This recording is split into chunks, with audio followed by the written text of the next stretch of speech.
Alhamdulillahilladzi farraqa bainal haqqi wal batil wa amarna bi ittiba'i rasulil jalil linnakunna ala sawa'is sabil ana an ihtilafi wal ihtiraqi wa tiriqil mulim. Asyhadu an la ilaha illallah wa asyhadu anna muhammadan abduhu wa rasuluh allazi la nabiyya ba'da amma ba'd. Alhamdulillah, di Senin yang pada bulan ini kita masih bisa berkumpul untuk melaksanakan panen pengajian Senin. Sebelum memulai, saya ingin mengecek kesemangatan dulu. Subhanallah yaum, subhanallah yaum, wabanatul yaum, wabanatul yaum.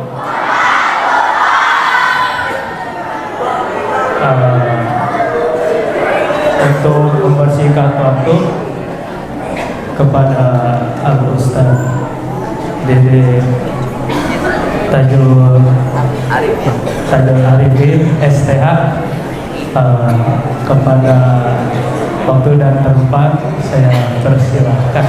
Alhamdulillah ala ni'amihi dohirata wa batinah, hadisan wa qadiman, wa ashadu alla ilaha illallah wahdahu la syarikalah, wa ashadu anna muhammadan abduhu wa rasuluhu, amma ba'du. Usikum wa iyaya bitaqwallah faqad fazal muttaqun. Qad qala Allah ta'ala fi kitabil karim, a'udzu billahi minasyaitonir rajim.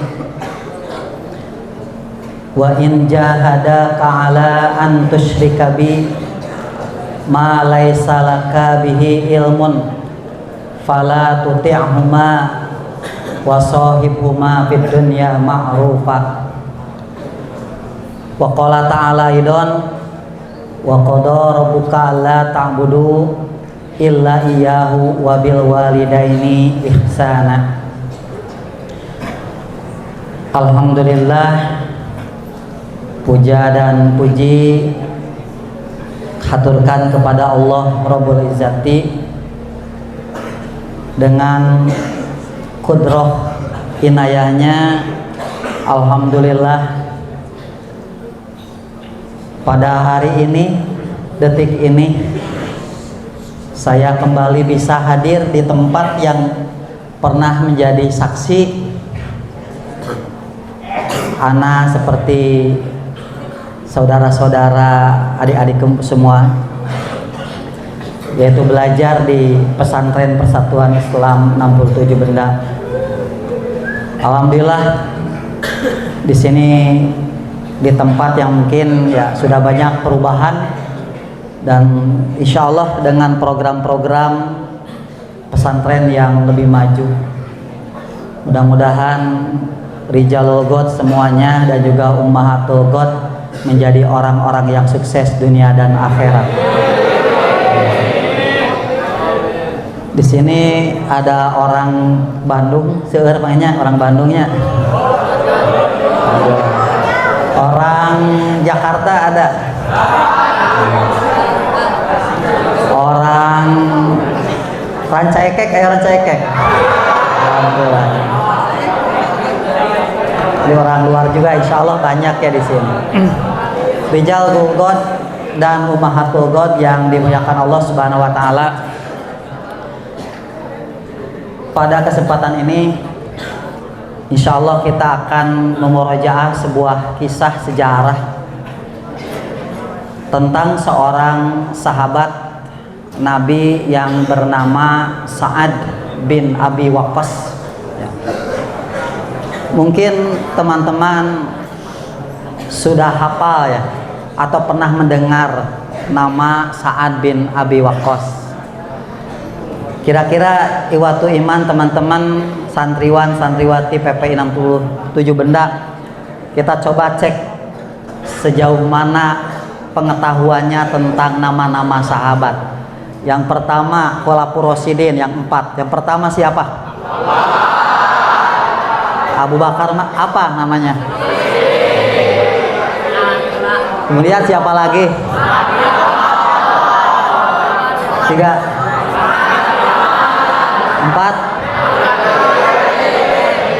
Nah, alhamdulillah, jadi 4 sahabat Nabi yang paling utama menjadi Khulafatur Rasyidin, itu yang 4. Kemudian Ustadz mau tanya lagi, ada 10 sahabat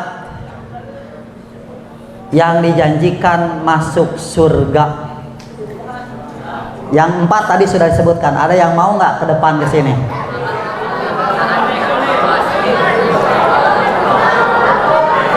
Ada yang berani? Tangan sini. 10 sahabat yang dijanjikan oleh Allah ke dalam surga. Oke, tadi Bilal bin Rabah tambah 4, tambah Bilal bin Rabah 5. Tinggal 5 lagi, siapa?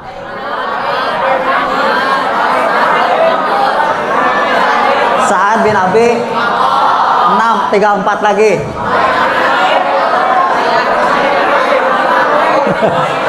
Bingung, rame. Mendingan ke depan, Ana ngacung berani ke depan. Ahwat atau Ikhwan sok syaha berani. 4. Ya. Oke, nanti di akhir kita akan sebutkan ya. Sekarang kita akan masuk ke Sa'ad bin Abi Waqqas. Teman-teman yang dimuliakan Allah, Sa'ad bin Abi Waqqas nama aslinya adalah Malik bin Abi Waqqas. Tetapi di dalam kitab As-Sadul Ghobah karya Ibnu Athir itu lebih populer dengan nama Sa'ad bin Abi Waqqas.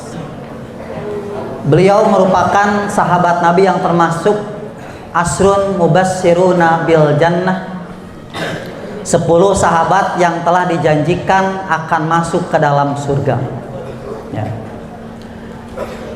Ketika mereka sahabat termasuk Sa'ad bin Abi Waqqas dijanjikan sebagai orang yang akan menempati surga, tidak membuat para sahabat Nabi Sa'ad bin Abi Waqqas ini menjadi terlena. Saya ada jadi ahli surga, tekedah ngapalkeun Quran, tekedah diajar agama, da abdi mah bade ahli surga. Ternyata tidak seperti itu. Rijalul God wa ummahatul God. Sa'ad bin Abi Waqqas justru meningkatkan kepantasan dirinya, bahwa Rasulullah SAW telah menyebutkan Sa'ad bin Abi Waqqas ini akan menjadi ahli surga. Lalu kemudian beliau menempatkan diri menjadi orang yang memang pantas untuk menjadi ahli surga. Sa'ad bin Abi Waqqas ini selain menjadi ahli surga, beliau ini termasuk jajaran sahabat yang subhanallah di dalam Al-Quran surah At-Taubah ayat 100 tergolong sebagai sahabat Nabi yang as-sabiqunal awwalun. Apa yang dimaksud dengan as-sabiqunal awwalun? Orang yang pertama kali masuk ke dalam Islam. Beliau bermimpi bahwa dalam mimpinya melihat bulan berjalan, kemudian dia ikut berjalan ke tempat yang gelap. Lalu di tempat itu bulan menerangi, ternyata di sana kata Sa'ad sudah ada Rasulullah, sudah ada Khadijah, sudah ada Ali, dan sudah ada diantaranya Abu Bakar As-Siddiq. Maka kata Sa'ad, anna rabi'u, aku ini termasuk orang yang keempat. Dalam riwayat yang lain, anna sadisu, aku yang keenam. Berarti Sa'ad ini orang yang memang pertama kali masuk ke dalam Islam. Dan Allah berfirman dalam Al-Quran surah At-Taubah ayat 100, was-sabiqunal awwaluna minal muhajirin wal ansor. Dan mereka orang-orang sabiqun, orang-orang yang terdahulu, al-awwalun yang pertama kali, minal muhajirin, baik itu dari kalangan muhajirin, orang-orang yang berhijrah bersama Rasulullah, wal ansor, dan juga orang-orang Ansor yang menerima Rasulullah dan kaum muhajirin di Madinah. Mereka yang pertama kali itu memiliki derajat yang tinggi.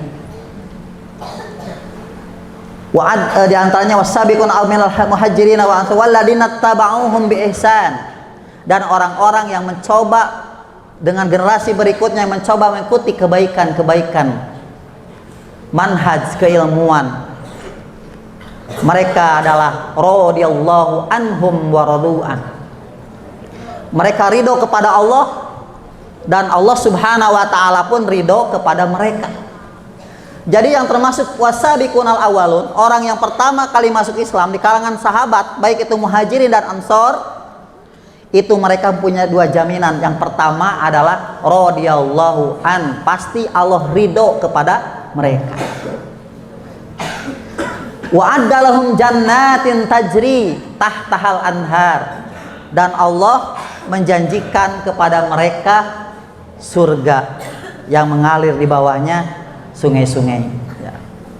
Dalika huwal fawzul adim, itulah merupakan karunia Allah yang sangat besar. Ya. Sa'ad bin Abi Waqqas ini, teman-teman, ketika dia masuk Islam itu tidak mudah. Ya. Kalau kita sekarang berislam, tinggal di pesantren, tinggal belajar, tinggal memfokuskan diri untuk berjihad di jalan Allah, dan saya yakin semuanya juga adalah mujahid, para pejuang.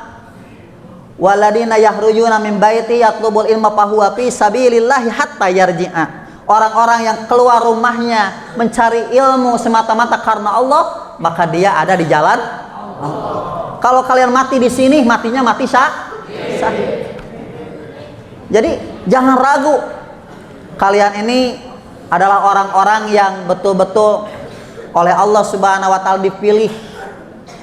Ini merupakan bukan kebetulan, bukan keinginan orang tua, walaupun mungkin keinginan orang tua, tapi hakikatnya Allah menentukan kalian untuk ada di pesantren PPI 67 Benda ini. Untuk apa? Allah memuliakan kalian. Kenapa? Yarfa'illahu alladina amanu minkum walladina utul ilma. Melangkahkan kaki di jalan Allah, walaupun tadi mungkin setiap hari kalian jalan ke warung, jalan ke kamar mandi, jalan ke tempat tidur, itu setiap langkahnya kata Rasulullah, satu langkah diangkat derajat, satu langkah dihapus dosa. Tidak ada alasan kita untuk bermalas-malasan. Ketika Sa'ad bin Abi Waqqas beliau masuk ke dalam Islam, itu ibunya itu adalah orang yang paling membenci ajaran Islam, paling tidak mau mendengar nama Rasulullah Muhammad Sallallahu Alaihi Wasallam, sangat membenci. Apalagi kalau tahu bahwa anaknya yang disayanginya Sa'ad bin Abi Waqqas itu masuk Islam, alangkah murka. Tetapi Sa'ad bin Abi Waqqas mencoba untuk menyembunyikan keislamannya, dan pada saat itu memang Rasulullah menyuruh para sahabat untuk menyembunyikan keimanannya. Jangan sampai ada orang yang tahu bahwasanya mereka menyembunyikan keimanan kepada Allah Subhanahu wa taala. Tapi ada istilah, sepandai-pandainya tupai meloncat pasti akan jatuh juga. Sepandai-pandainya Sa'ad bin Abi Waqqas menyembunyikan keislamannya supaya ibunya tidak tahu, ternyata ibunya mencium dia sedang berdoa, sedang munajat kepada Allah yang tidak biasa dilakukan oleh orang-orang musyrikin. Ketika ibunya melihat Sa'ad bin Abi Waqqas, pada saat itu dia lagi sholat, nggak tahu sholatnya seperti apa. Ketika pertama kali disyariatkan, ibunya marah. Ya. Dia mengatakan, wahai Sa'ad, apa yang ibu lihat sungguh sangat mengecewakan hati ibu. 9 bulan mengandung kamu justru mengecewakan hati ibumu. Nah, kemudian pada saat itu ibunya itu berjanji kepada Sa'ad bin Abi Waqqas, wahai Sa'ad, bila mana kamu tidak keluar lagi dari ajaran Muhammad, ibu akan mogok makan. Kirain teh yang mogok makan teh yang sedang demo aja gitu ya. Ternyata ibunya mogok makan. Ibu tidak akan makan, tidak akan minum sampai mati, kata ibunya. Dan pada saat itu tentu Sa'ad sebagai seorang muslim mukmin, dia mengetahui bahwa kewajiban dirinya selain berbakti kepada Allah Subhanahu wa taala, yang kedua adalah berbakti kepada kedua orang tua. Wa qada rabbuka alla ta'budu illa iyyahu wa bil walidaini ihsana. Dan Tuhanmu telah memerintahkan, mewajibkan untuk tidak menyembah kecuali hanya kepada Allah. Wabil walidaini ihsana, dan juga berbuat baik kepada kedua orang. Ya Rasulullah, bagaimana ini ibuku seharian dia tidak mau makan, menolak. Dia sudah tua, fisiknya sudah lemah. Bagaimana kalau dia mati? Ya. Dan pada saat itu ketika bingung, turun ayat dalam Al-Quran lanjutan surat itu, wa in jahadaka ala an tusyrika bi ma laisa laka bihi ilmu. Kalau dia mengajakmu, memaksamu untuk an tusyrika bi, untuk memusyrikan kembali diriku, untuk menyekutukan aku, fala tutihuma, jangan jangan mentaatinya. Jadi bagaimanapun hormatnya kita kepada orang tua, tapi kalau untuk maksiat kepada Allah, maka apa yang diperintahkan orang tua tidak boleh diikuti. Misalkan begini, Ummahatul God, dia keluar dari pesantren, dikadarkan punya suami, nanti kata suaminya menit tegaul pisan make kerudung, tos aya nama buka lah cenah kitu. Apakah Ummahatul God akan taat kepada suaminya? Taat enggak? Taat cenah. Membuka aurat tidak. Kenapa? La ta'ata li makhlukin fi maksiatil khaliq. Tidak ada ketaatan kepada makhluk bila mana dia harus bermaksiat kepada Allah. Tetapi tidak sedikit Ustadz lihat para alumnus, para alumni, dia menikah dengan suami, tetapi suaminya tidak bisa menjadi imam, suaminya tidak bisa membimbing, justru mengatakan kalau kamu begini mentaati agama seperti kuno, tidak gaul, harusnya menjadi wanita yang sosial naon, sosialita katanya keinginan suaminya. Banyak di antara alumni tidak kuat akidahnya, yang biasanya kalau di pesantren dulu terlihat aurat sedikit saja dia lari karena malu dengan Allah, takut dengan Allah, menjaga auratnya. Ternyata ketika suaminya tidak membimbing dia kepada keimanan, lalu lepaslah jilbabnya, lepaslah rasa malunya. Ya. Jadi fitnah bagi seorang perempuan itu lebih besar. Ya.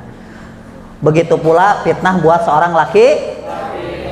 Apa fitnah bagi seorang laki-laki? Apa?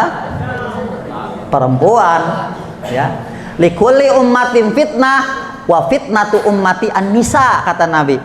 Setiap umat ada fitnah dan fitnah umatku ada dalam perempuan.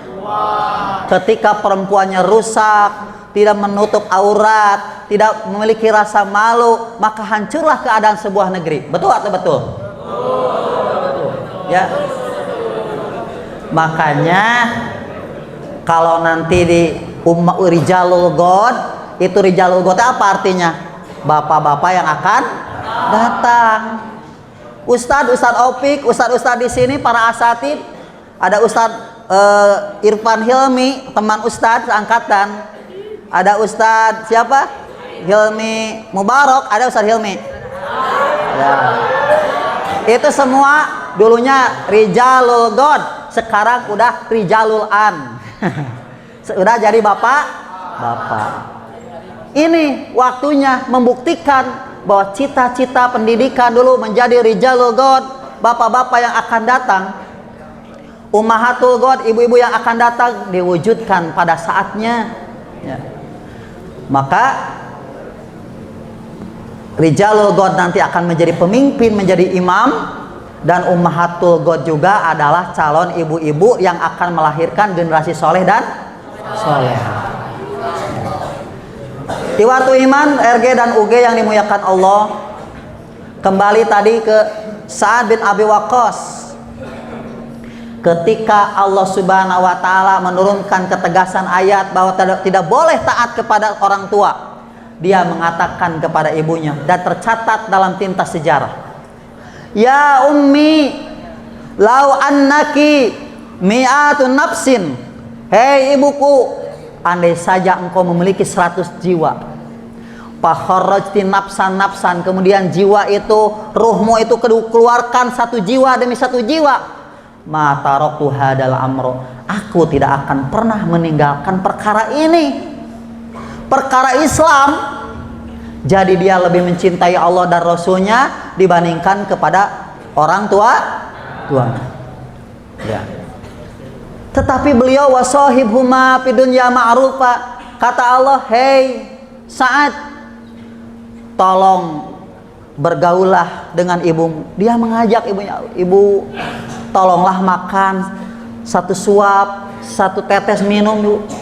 Dan akhirnya ketika dia berbuat baik dan ibunya melihat bahwa Sa'ad bin Abi Waqqas ini betul-betul istiqomah dalam ketauhidannya, akhirnya ibunya mau makan. Ya kalau begitu mah ibu mau makan lagi. Alangkah bahagianya itu Sa'ad bin Abi Waqqas, ya. Jadi setelah mencampurkan dua urusan, pertama dia tetap beribadah kepada Allah, yang kedua dia tetap berbuat bakti kepada kedua orang tua. Kemudian terkait dengan Sa'ad bin Abi Waqqas, beliau ini mengapa dikatakan 10 sahabat yang dijanjikan ke dalam surga?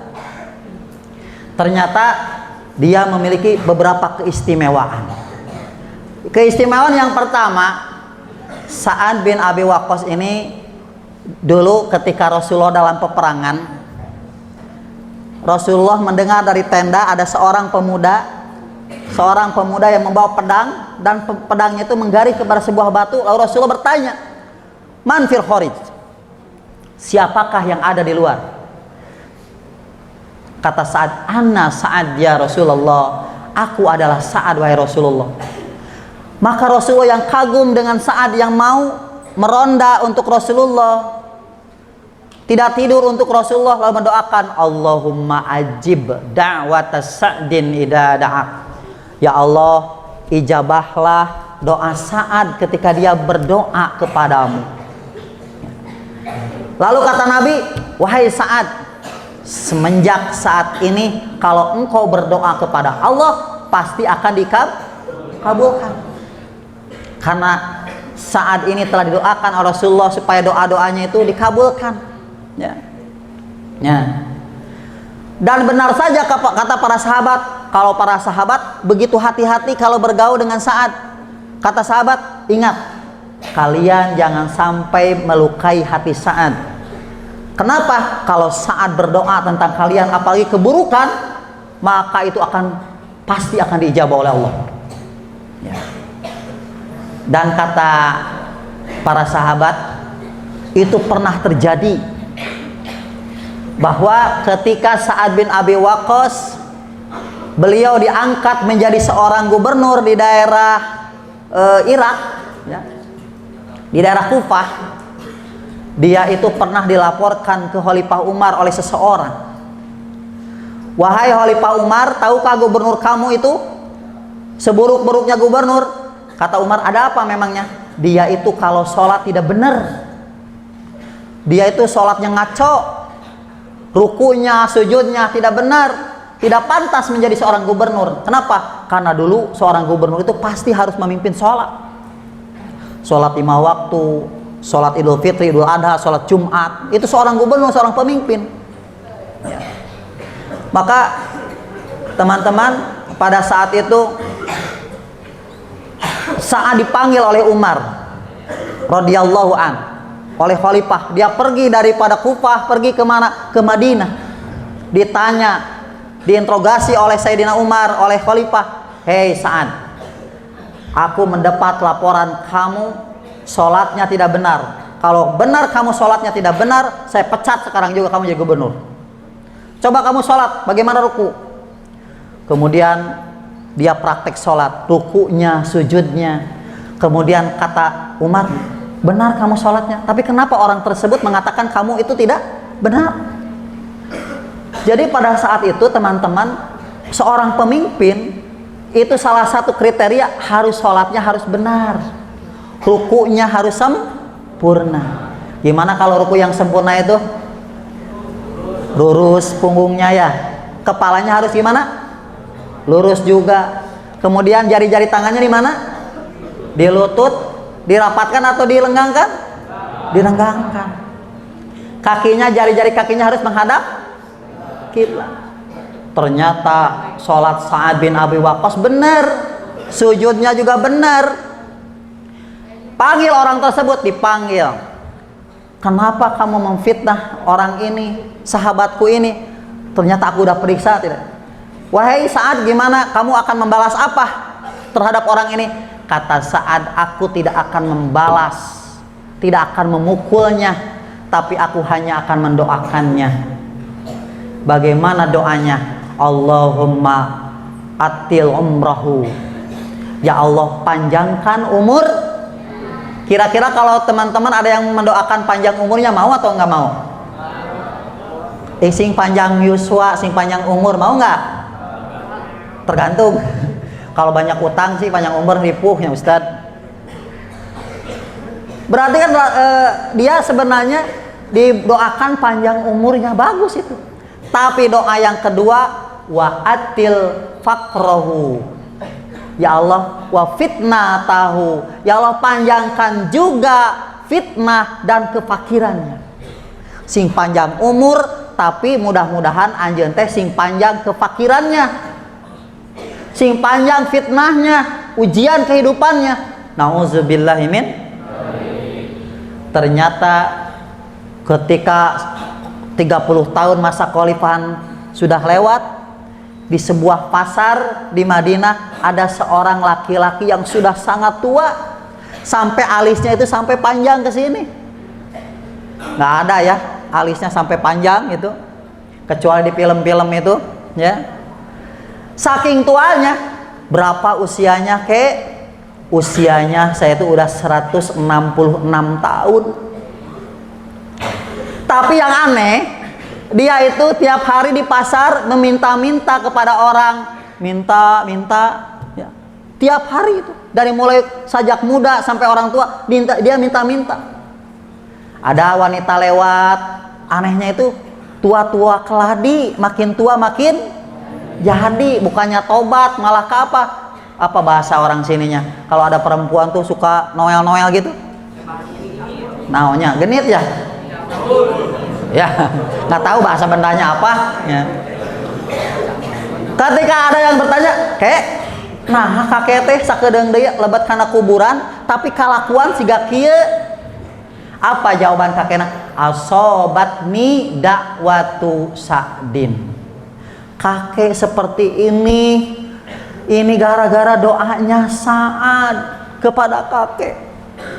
Ternyata pemuda yang dulu memfitnah Sa'ad bin Abi Waqqas ketika beliau menjadi gubernur pada zaman Umar bin Khattab, sedangkan itu sudah zaman Bani Umayyah, udah 166 tahun, tetapi dia itu masih hidup. Dan dia mengatakan, aku terkena doa Sa'ad, yaitu ya doa tadi, ya Allah dipanjangkan umurnya, dipanjangkan kefakirannya, dipanjangkan fitnah. Makanya doa Sa'ad ini begitu mustajab, ikhwatu iman. Bagaimana, kenapa doa Sa'ad ini bisa mustajab? Kata Nabi, Sa'ad, kamu akan tetap mustajabud dakwah, doa kamu akan selalu diijabah oleh Allah selama kamu menjaga perutnya dari barang yang haram. Jadi yang menyebabkan Sa'ad bin Abi Waqqas ini terus doanya diijabah oleh Allah, dikabulkan oleh Allah, karena beliau ini selain telah didoakan oleh Nabi, ternyata Sa'ad ini kata Nabi harus menjaga makanan dari apa? Dari yang haram. Apa saja yang haram? Kata para ulama dalam Islam disimpulkan ada 3 hal. Pertama, barang itu jangan mengandung unsur riba. Apa itu riba? Riba itu kelebihan daripada hutang piutang. Gade menggade itu kalau mengambil manfaat itu riba. Ya, jangan dimakan. Ya. Yang kedua, ada unsur goror. Apa goror? Apa ada yang tahu bahasa Arab goror? Apa goror? Penipu. Kata Nabi, man gossa falaisa minna, barang siapa yang suka menipu bukanlah golongan kami. Nambut artos tapi itu dibayar. Yang ketiga, gasab, dia mengambil harta orang dengan paksa. Maka semua anak-anakku sekalian, adik-adikku sekalian, santriwan santriwati akan selalu dikabulkan doanya oleh Allah. Selama apa? Selama menjaga perutnya dari harta yang diharamkan. Kalau ada makanan yang lain, ya, kalau di Kobong dulu jangan ikut ustad ini dulu. Ah, ini makanan saja. Ah, asaan heula, engke bebewe janam mah. Kan nggak boleh ya. Apalagi bagi orang yang suka apa? Menghafal Al-Qur'an. Di sana di sebuah pesantren ada sebuah pesantren sama tahfidz Quran. Itu usianya waktu itu masih sanawiyah kelas 2. Dia sudah hafidz Quran 30 juz. Ustaz tanya, "Nak, kenapa kamu udah ini cepet? Apa kuncinya di pesantren?" Kalau di pesantren aku, katanya, itu kalau mau makan daging, itu dagingnya tidak di pasar, tapi disembelih sendiri. Kenapa? Takut tidak dibacakan bismillah. Suka makan apa saja yang instan-instan? Enggak. Kami tidak makan sarimi, indomie. Kami takut ada sesuatu. Jadi karena waroknya, karena kehati-hatiannya, jangankan yang sudah jelas keharamannya, baru yang meragu-ragu pun dia tinggalkan. Itulah kunci kenapa doa kita, hafalan kita suka mudah hilang. Jangan sampai di perut kita ada harta yang haram.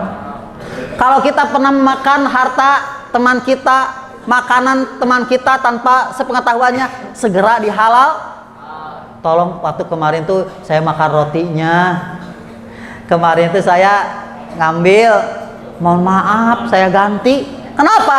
Karena kalau itu kululah min manabata min haram panaru aulabi, setiap darah yang ada dalam tubuh kita dari yang barang yang haram, itu apa yang akan terjadi?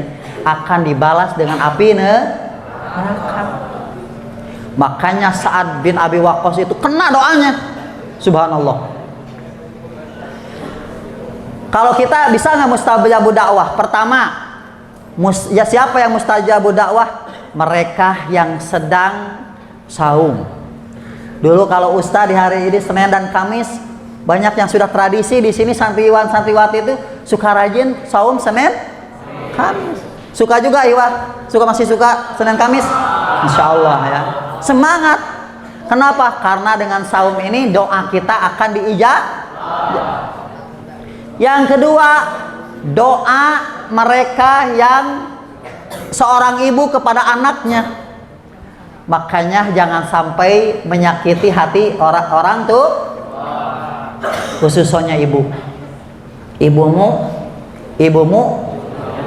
Lalu siapa? Bapakmu.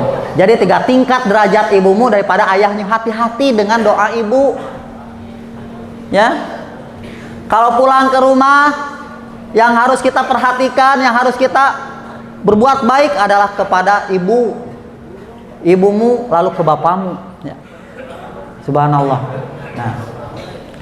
Kemudian yang kedua, teman-teman di Jalogot Ummahatul God, melihat bagaimana kenapa Sa'ad bin Abi Waqqas ini merupakan seorang sahabat Nabi yang dijanjikan masuk surga.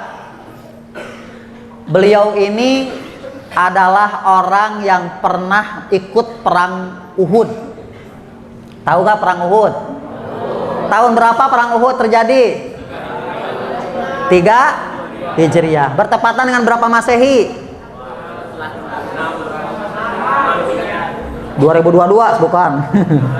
612 24 Masehi. Karena hijrah itu tahun 622 ya.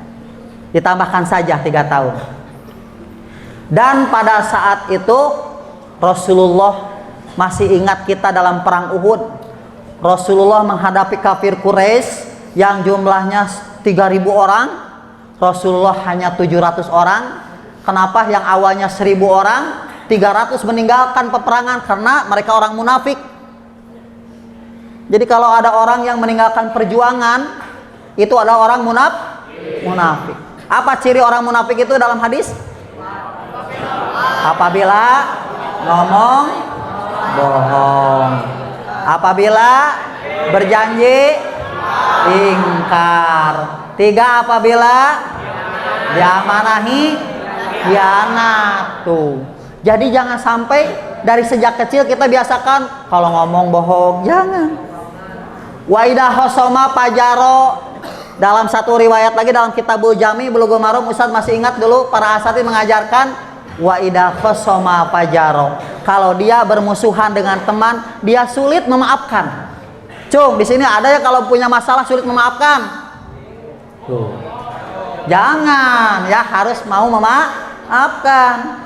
Berapa hari katanya kita diperbolehkan punya masalah dengan 3 hari. Boleh nggak 4 hari kita masih bermusuhan? Tidak boleh. Ustadz, aku sudah 3 kali lebaran tidak pernah tegur sapa.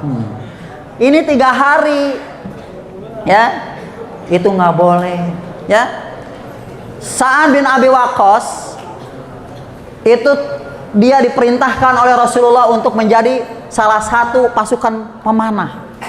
Kata Nabi, al-quwwatur ramyah, al-quwwatur ramyah, kekuatan pasukan kita ada pada pemanah. Pada saat itu Nabi menunjuk sekitar 50 orang khusus pemanah. Kalau zaman sekarang disebutnya sniper, yang membawa apa? Ya, senapan yang ya nembaknya itu tepat gitu kan. Kata Nabi, hei para pemanah, tolong jangan turun apapun yang terjadi di bawah. Menang, kalah, kalian jangan turun. Ketika terjadi perang Uhud, Rasulullah SAW memimpin peperangan. Ternyata pada saat itu pasukan Quraisy yang dipimpin oleh seorang Khalid bin Walid, belum masuk Islam saat itu Khalid bin Walid. Khalid bin Walid terdesak pasukannya mundur. Nah, pada saat itu kaum muslimin ketika mundur, musuhnya terlihat mundur, mereka langsung melihat apa? Harta rampasan perang. Ada yang meninggalkan kudanya, ada yang meninggalkan untanya, ada yang meninggalkan harta bendanya. Wah, pada ngambil, ini bagian aku membunuh dia, ini ambil. Orang-orang pada ribut mengambil harta rampasan perang, padahal belum dibagikan oleh Rasulullah.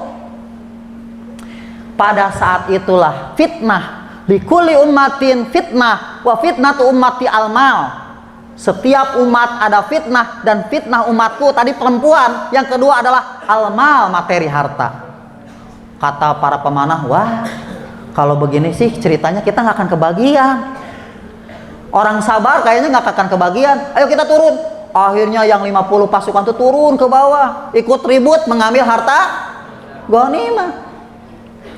Pada saat itu ketika mereka ribut di perang Uhud itu, terlihat oleh Khalid bin Walid, wah mereka sedang lalai. Khalid bin Walid akhirnya dia balik kanan berkeliling dalam sejarah ke belakang Gunung Uhud, lalu menyerang tiba-tiba kaum muslimin dengan serangan yang begitu Spartan. Kalau dalam bahasa serangan balik ya, bahasa sepak bolanya ya, serangan balik. Akhirnya apa yang terjadi? Kaum muslimin kocar kacir. Pada saat itu komando tidak ada, bahkan banyak yang gugur di dalam perang Uhud. Siapa yang tahu berapa para sahabat yang gugur di perang Uhud? Ada 70 orang. Masya Allah. Termasuk paman Nabi Hamzah. Pada saat itu ada seorang wanita namanya Hindun. Dia punya dendam karena pada perang Badar suaminya dibunuh oleh Hamzah. Dia menyuruh kepada Wahsy, hei Wahsy, tuh aku akan merdekakan kamu, aku akan berikan hadiah yang besar kepadamu dengan syarat bunuh Hamzah. Wahsy yang ahli tombak itu dia hanya fokus kepada Hamzah. Ketika Hamzah sedang lalai, dia lemparkan lembingnya itu tepat ke dalam lambungnya. Dan pada saat itu dia disuruh oleh Hindun bin Utbah, "Hei Wahsy, tolong belah dadanya, bawa jantungnya kepadaku." Dibelah dadanya dan terlihat oleh Rasulullah SAW begitu nestapa, begitu sedihnya Rasulullah pada saat melihat pamannya dibelah dadanya. Diambil jantungnya, diserahkan kepada Hindun. Lalu Hindun mengacungkan, lalu dia menggigit, mengunyah-ngunyah jantung. Nauzubillahimin. Makanya nanti dalam sejarah pada fase Futuh Mekah tahun 8, Hindun datang kepada Rasul, dia meminta taubat, minta Islam. Oleh Rasul diterima taubatnya. Diterima tobatnya, tetapi dengan satu syarat, jangan pernah melihatkan wajahnya kepada Rasul, karena dia tidak sanggup lagi melihat bagaimana kekejaman Hindun kepada pamannya. Pada saat itulah kaum muslimin kocar kacir, 70 syuhada meninggal. Rasulullah terdesak, sampai dalam sejarah ada seorang yang bernama Abdullah bin Qami'ah melemparkan lembingnya kena kepada helmnya atau baju besinya.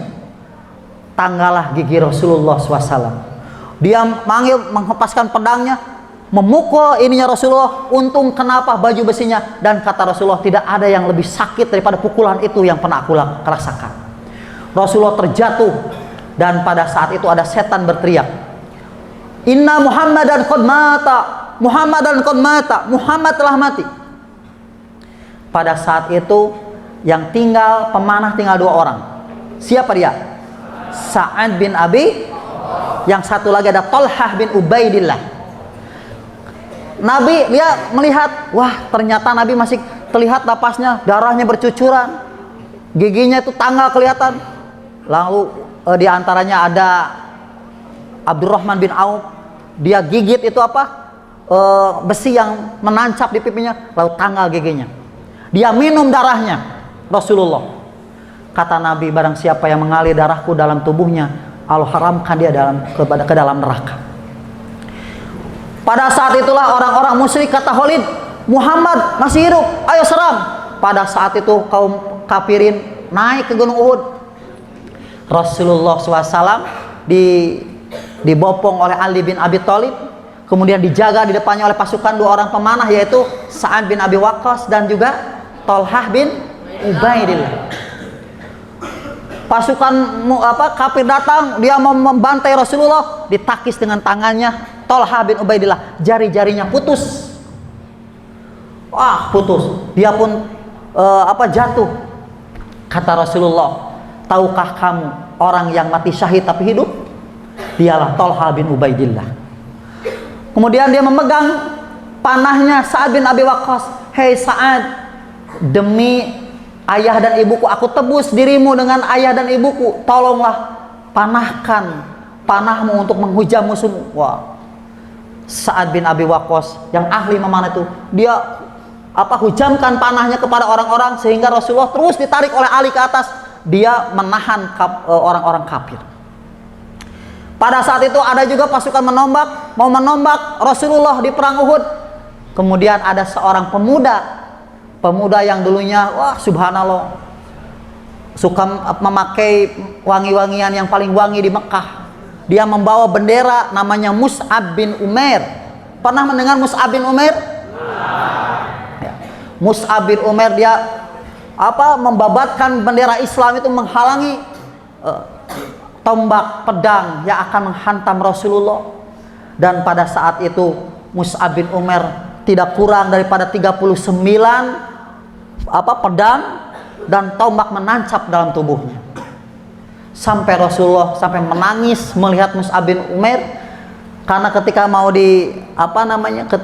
dikafankan, dia tidak kebagian kainnya. Karena saking, kenapa? Kan orang mati syahid itu Ustaz tidak memakai kain kafan. Benar, yang lain tidak pakai kain kafan, tapi saking rusaknya badannya Mus'ab, Rasulullah tidak tega, pakailah kafan.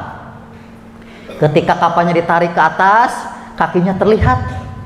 Ketika kain kafannya ke bawah, kepalanya yang terlihat. Kata Nabi, tutuplah bagian kepalanya dan bungkuslah ke bawahnya dengan jerami. Masya Allah. Dan pada saat itulah Sa'ad bin Abi Waqqas oleh Nabi, demi Allah, salah satu pejuang yang menyelamatkan nyawa Rasulullah pada perang Uhud adalah jasanya Sa'ad bin Abi Waqqas. Kalaulah ditimbang itu kakinya Sa'ad bin Abi Waqqas, kata Nabi, itu lebih berat daripada bumi dan langit kebaikannya. Karena Sa'ad bin Abi Waqqas ini dalam sejarah orangnya pendek, kemudian kakinya kecil. Dia naik ke sebuah pohon, tiba-tiba ditertawakan oleh sahabat yang lain. Wah, itu lihat kakinya Sa'ad meneletik itu. Namun cek bahasa Sunda mah eta sampeanana meni pacer letik cenah. Kata Nabi, "Hus. Enak saja kamu ngomong itu." Ya. Kalau satu kakinya Sa'ad bin Abi Waqqas, kata Nabi, ditimbang dengan beratnya langit dan bumi, masih berat kakinya siapa? Sa'ad bin Abi Waqqas. Masya Allah. Makanya kalian jangan suka meledek fisik. Ya. Dalam Quran wala yaghtab ba'dukum ba'do. Apalagi dalam Quran ayatnya wala tanabazu bil alqab. Jangan suka memberikan gelar-gelar yang buruk. Ada orang yang hitam, si naon, si idung, si poek sama. Nggak boleh, jangan.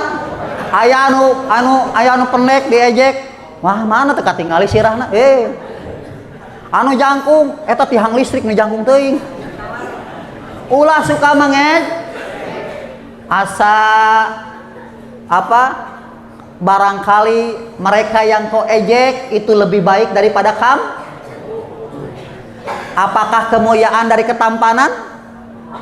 Apakah kemuliaan dari kecantikan? Apakah kemuliaan dari kekayaan? Apakah kehinaan bisa diukur dari kemiskinan? Tidak. Sa'ad bin Abi Waqqas walaupun kakinya pendek, tetapi jasanya kepada Rasulullah luar biasa. Ya. Dan Sa'ad bin Abi Waqqas ini, teman-teman, disebut oleh para sahabat adalah singa yang tertidur. Walaupun singa sedang tertidur, Ustaz tanya, kamu berani nggak nyolek singa lagi tidur? Mumpung tidur, colek singanya. Nanti pas singanya dicolek, pas bangun dia tertawa. Ya. Takut ente. Jadi singa yang tertidur. Mengapa Sa'ad bin Abi Waqqas dikatakan singa yang tertidur, teman-teman? Karena dia adalah sahabat yang tidak pernah terlibat lagi peperangan setelah terjadi fitnah di antara kaum muslimin. Dalam sejarah Islam terjadi fitnah peperangan. Ali berperang dengan siapa? Ayo, siapa yang tahu? Muawiyah bin Abi Sufyan. Dalam perang apa? Siffin. Terjadi peperangan antara Nabi dengan Ali dengan Siti Aisyah. Disebut dengan perang Jamal, perang unta. Pada saat itu banyak yang membujuk Sa'ad, tolong kamu ikut dengan Ali. Kamu ini ahli memanah, ayo ikut. Yang benar itu Ali. Kamu tahu kan kata Rasul bahwa Ali kamu akan diperangi oleh orang yang memberontak. Berarti yang benar itu Ali. Tapi Sa'ad bin Abi Waqqas, aku nggak mau. Kalau aku ikut perang, aku akan mengalahkan siapa? Mengalahkan teman sendiri. Di dia Allahu Akbar, di itu Allahu Akbar, perang banyak. Tapi Sa'ad bin Abi Waqqas, dia mau berperang ketika musuhnya adalah umat kafir. Dialah yang diangkat oleh Sayyidina Umar sebagai apa? Sebagai panglima perang dalam penaklukan Qadisiyah, ya, daerah di Irak. Itu pernah diangkat sedang perang. Pada saat itu Sa'ad bin Abi Waqqas sedang penyakit apa? Sedang menderita penyakit bisul. Aduh, kermeriang, kernyeri tanya. Cek Umar, hei Sa'ad, kamu harus memimpin pasukan perang melawan pasukan di Qadisiyah, pasukan Romawi. Aduh Gusti, mencek orang mah iya mereka kermeriang, aya bisulan. Dia menunggangi apa? Menunggangi kuda. Bayangkan ku kuda mah kayak gituan. Ketika dia menunggang kuda, kata Sa'ad, demi Allah, tidak ada yang paling menderita bagiku seumur hidupku kecuali ketika aku menjadi panglima, ketika aku punya bisul. Dia nunggang kuda, Allahu Akbar, tapi rasa sakitnya dia tidak perlihatkan kepada musuhnya. Sugan, aduh gitu. Bayangkan lamun orang muslim, orang teh di depan orang kafir peperingisan.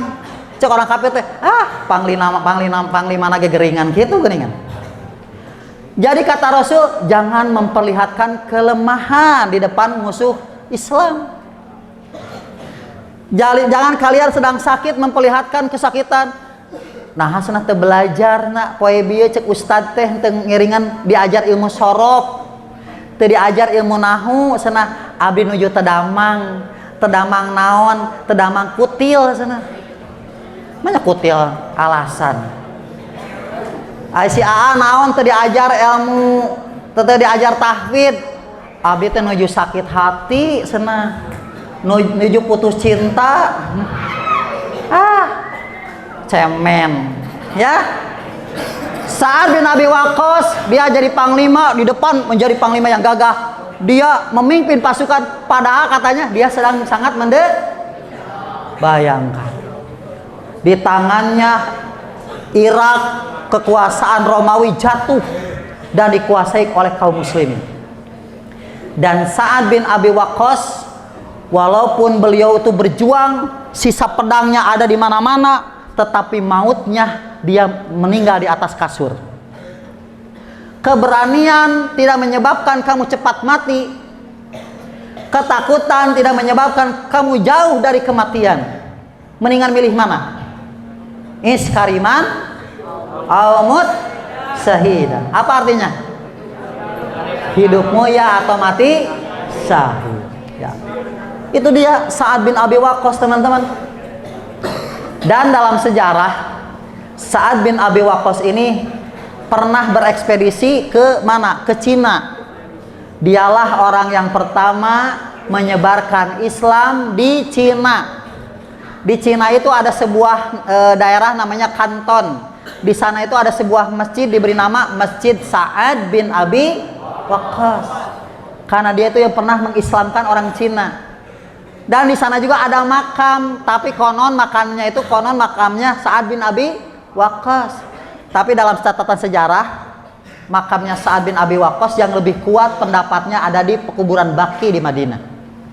Tidak bertentangan, Sa'ad bin Abi Waqqas pernah beliau ke Cina menyebarkan Islam. Lalu pas pulang ke Madinah menjadi gubernur, beliau meninggal. Jadi walaupun pejuang, itu ternyata meninggalnya di atas kasur. Jadi jangan takut dengan apa? Jangan takut dengan berjuang di jalan Allah. Takut mati. Justru kalau kita takut mati, penyakit umat akhir zaman. Apa umat akhir zaman? Kata Nabi, al-wahn. Umat akhir zaman penyakitnya adalah al-wahn. Apa al-wahn itu? Hubbud dunya wa karahiyatul maut. Cinta dunia dan takut mati. Takut mati enggak? Benar. Allah. Coba takbir. Allahu Akbar. Allahu Akbar. Nah, subhanallah ya. Nah, inilah kisah daripada Sa'ad bin Abi Waqqas. Nah, sebelum ditutup, Ustadz mau bertanya, 10 sahabat yang masuk surga, dijamin masuk surga tadi. Yang pertama Abu Bakar As-Siddiq. Yang kedua siapa lagi? Umar bin Khattab. 3 Utsman bin Affan. 4 Ali bin Abi Thalib. 5 Bilal bin Rabah. 6 Sa'ad bin Abi. 7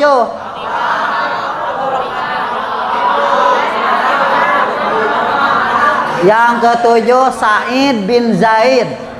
Sa'id bin yang ke-8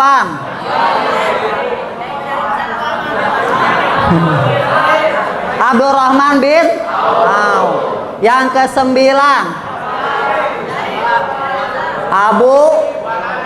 Abu Ubaidah bin Jarrah. Abu Ubaidah bin Jarrah. Yang ke-10 tadi yang ikut memanah siapa? Tolha bin Ubay. dalam riwayat yang lain ada yang mengatakan juga bahwa Zubair bin Awwam. Teman-teman, ya pada hari ini edisi bercerita ya. Bercerita tentang sejarah Islam. Sahabat siapa? Sa'ad bin Abi Waqqas. Ya, mudah-mudahan Ustaz doakan kalian menjadi generasi-generasi Islam ke depannya yang soleh dan solihah, dan mudah-mudahan kalian menjadi orang yang sukses dunia dan akhirat. Salam hormat dari Ustadz kepada para asatid yang ada di Benda. Mudah-mudahan semuanya kita berkumpul lagi di surganya Allah Subhanahu wa taala. Aqulu qouli hada wa astaghfirullah li wa lakum. Wassalamualaikum warahmatullahi wabarakatuh.